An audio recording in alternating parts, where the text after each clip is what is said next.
It's Merrilee here in the FM 101.9 Music Hall, and you know what? I'm in control. I heard you throwing that control word around. Hey. Hey. Hey, I'm Who's not in control man. here? Chaos reigning. It's your world. I am we just breathe in it.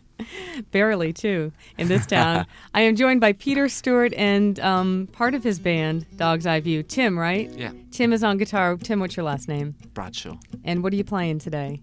What am I playing? I'm playing guitar. What is it? It's a pretty six string. It's kind of big. It's a Taylor. Uh-huh. It's It Pete's Taylor, in fact. It's a Tinker Tailor Soldier Sailor guitar. Well, you may have seen Peter without Tim as a solo acoustic act opening for Counting Crows and Tori Amos, too. That really wasn't so long ago, was it? No, it was, it feels like weeks ago, but it was probably a year ago with Tori and then a couple years ago with the Crows. And now we fast forward to 1996. Tonight you'll see good sound effects. You're going to see the full band, Peter and Tim and, what, two or three other guys? Two other guys, yeah. Okay, Dog's Eye View, as they're known collectively, at the Johnny Anson Ford Theater, and then tomorrow night at the Coach House. Both those shows with the Wallflowers. The debut album is Happy Nowhere. Happy to be here, Peter? Absolutely. You're happy anywhere, aren't you? Absolutely. I'm happy anywhere I wind up. Well, I want to talk to you about places and new places that you've acquired in a minute. But I thought maybe we would rewind again. For old time's sake, we could go back to about a year ago when we first started playing Everything Falls Apart. Was it that long ago? I think so. Wow. I must be old. That's why Maybe I'm tired. 6 months ago. Yeah, let's go Yeah. 6 months. All Let's right. call it that. It's Dog's Eye View with us in the music hall. 1, 2, 3, 4.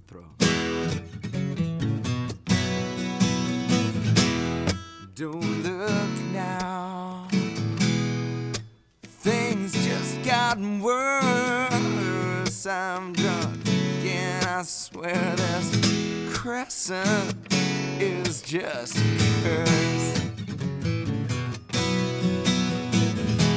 I got here by queuing up for my friends. I think I figured out my life begins when the fun ends. Got my wings, I'm free to go as I please. Yeah, I got my wings, now nothing really pleases me till everything falls apart. Then I get to try to put it back together. Yeah, it falls apart, and you can count on that. You can count on bad weather again. Was it good? I don't remember much about it when things start to feel right. You can count on me to start to doubt it, and the devil's not in the details, no. The devil is in my pants, and it's shoot first, apologize later, nothing quick and do short shot romance. Well, I got what I wanted, now I don't want anything. Yeah, I got what I wanted, now my life is just boring till everything falls apart. Then I get to try to put it back together. Yeah, it falls apart, and you can count on that. You can count on bad weather again. At least a little smog.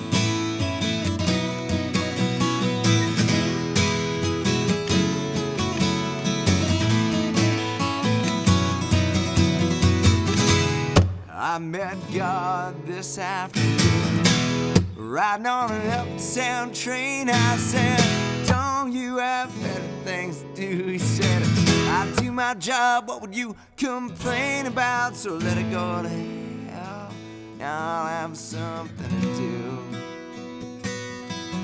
He said, let it go to hell, doesn't that sound familiar to you? Oh yeah, well everything falls apart.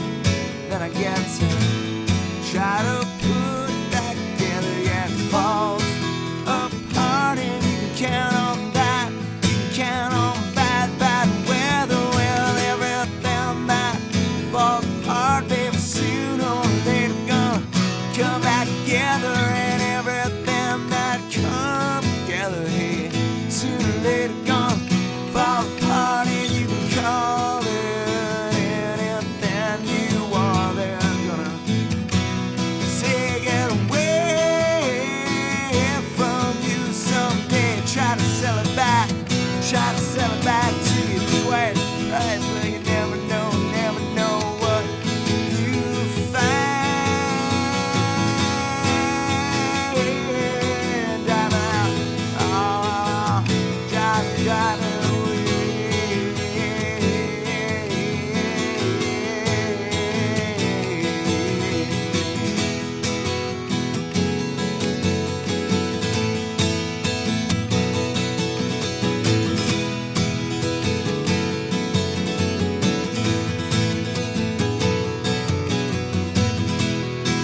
FM 101.9 in the Music Hall today with some of Dog's Eye View, including Peter Stewart. Now, Sort of the front legs. Hey, there you go. I've been doing some detective work and, read a little bit up on you. Picked Nicole's brain. She knows a lot about you. She's a big fan and your record label guy. So you spent time, you're from New York. You spent some time in Chicago, Scotland. Iceland. Oh, really? Right. Look at that. And all over the country and the world, I'm sure, being on the road. It's true. And you finally, probably thanks in part to that hit single you just played for us, you finally found a home. I think so. Yeah, it's scary because I gave up my apartment in New York City 3 years ago and went on the road for 2 months. And it's the Gilligan's Island of tours because I haven't touched back since. And I've decided to move to Seattle. And I decided that a few months ago, but I'm never off for long enough to find a place, and I was just up there for a couple days, and I just found a little house to rent in West Seattle, so I'm moving up there in August. What drew you to Seattle? I don't know. I love it up there. I'm just really inspired to write every time I'm there, and there's lots of coffee, movies, and books, those are my three things. And some music. I think there are a couple bands from there. Yeah, a couple. But it's just a great scene. I have a lot of friends who are musicians up there and have little studios, and it's a great thing. Well, congratulations. Do you have a place to put all your guitars and equipment and stuff? And then leave. Yeah, exactly. Hang everything up, put everything on the wall, and then skedaddle. That's a tough life. Yeah, it's good, though. It's a great life. It's treated you well. I mentioned that you opened for Counting Crows, and I've heard a couple different stories, different versions of a similar story. One was that they couldn't even pay you when you opened their shows. That's A. And the other story, B, is that you went from being their guitar tech to opening act like in one fell swoop. So is it A, B, or none of the above? It's a C combination of the above. What happened was I opened for them for 2 weeks as their opening act in the Northeast, and it started out as a week.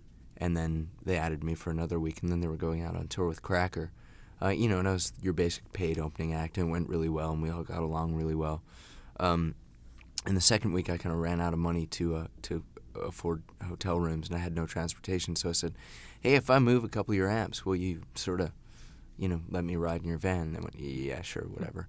And then when they were going out with Cracker, it was a regular tour, and they didn't have any money to pay a third act, but they wanted me out on the road, and they needed a guitar tech, which is something I'd done before. And for me, the choice was either go back to New York City and play once every couple of weeks on my own, or play in front of 1,000 people a night and tune guitars and stuff. So I stayed out on the road with them for 6 months, and eventually I went back just to being opening act. But it was terrific. I mean, there's nothing that can approximate the learning curve of playing in front of a completely alien audience every night for 6 months. And you played Europe too, you said? Yeah, we did a European tour, which was great. I mean, they said about 2 weeks before the tour, they said, we can't take you to Europe, we can't take an opening act. And then about 2 days before it, they said, come on.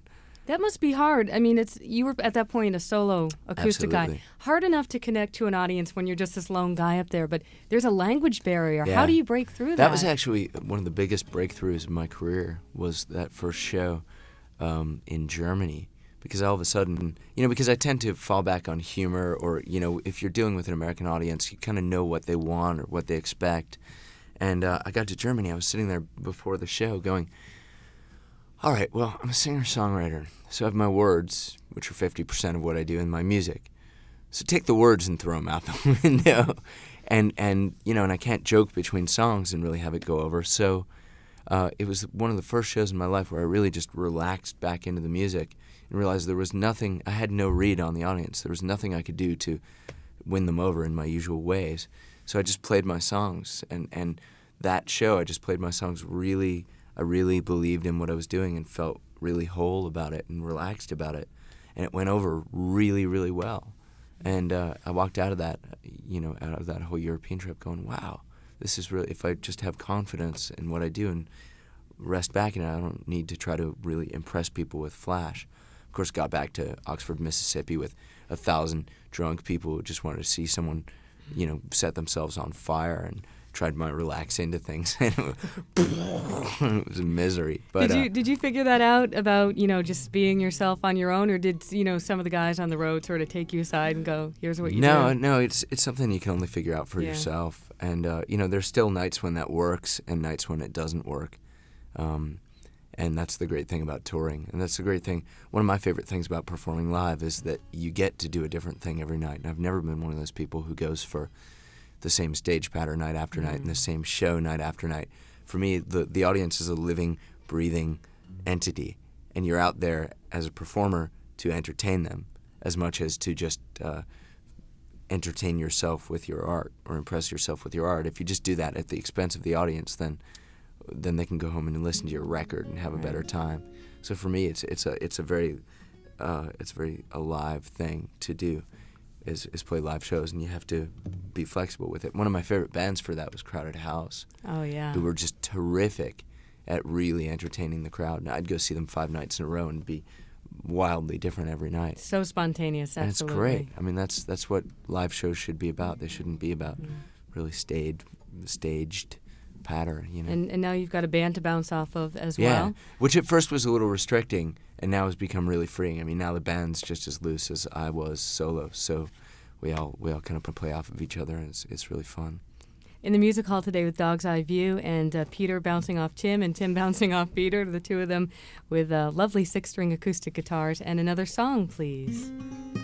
Sure, we can do that. We have the technology. This is called The Prince's Favorite Son. Well, it feels a little like a landscape. It sounds a lot like time passing by. As I watch through a window asking when I get mine.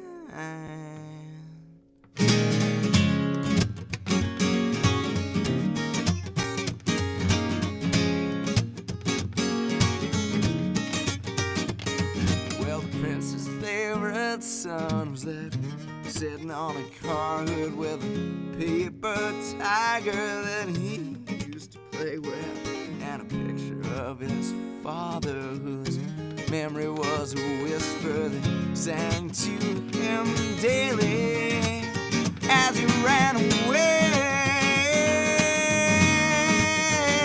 And it started off so simply, then it caught him in confusion as he pulled his head back. He looked around and said, it takes so long to get to where you're going when you start out spinning, and they won't let you fall down.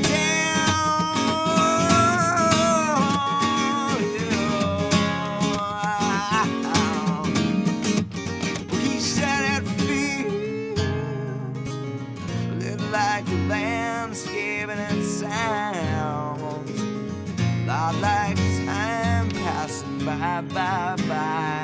As I watch through the window asking when will I get mine.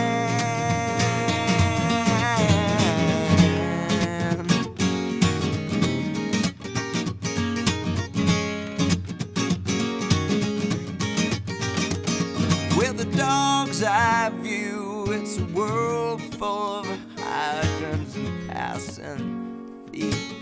You never get the whole scene. You read 429 books about a better world. You wake up early and you still don't know what they mean.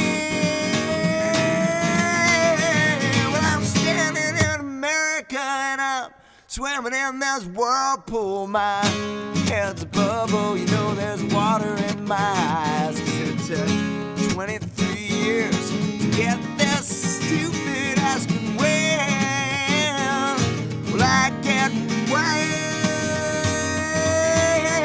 And it still feels a little like a landscape, and it still sounds a lot like time passing by as I watch through a window asking when will I?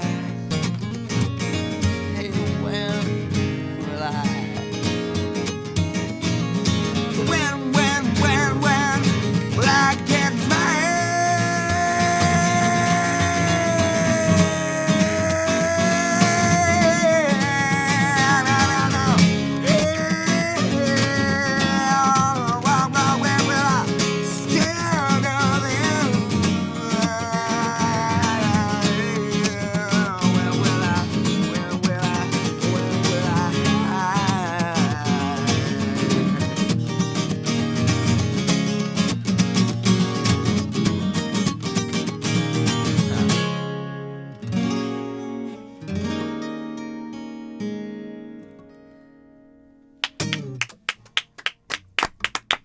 a little bit of frustration and impatience in that song? Just a little bit. Just picking up a little bit on that? Just a little bit. When but that will was I when get I was mine? younger. Yeah. Now my frustration's much more direct. Yeah, I heard something about 23. You're not still only 23. No, I tried to be 23 for as long as possible, but I got over it. Well, Just moved right past it. It was part of that crazy. learning curve. Exactly. I was just thinking, are you still in touch with the Counting Crows guys? Yeah, absolutely. Because what I was thinking, since you're playing tonight at the John Anson Ford Theater with the Wallflowers, who sing a song with Adam, you never know, right? You do know, though, because they're in New York mixing. Ah. It's sad, though, because we thought about that. I talked to Adam. He's like, "Oh, I can sing with both of you."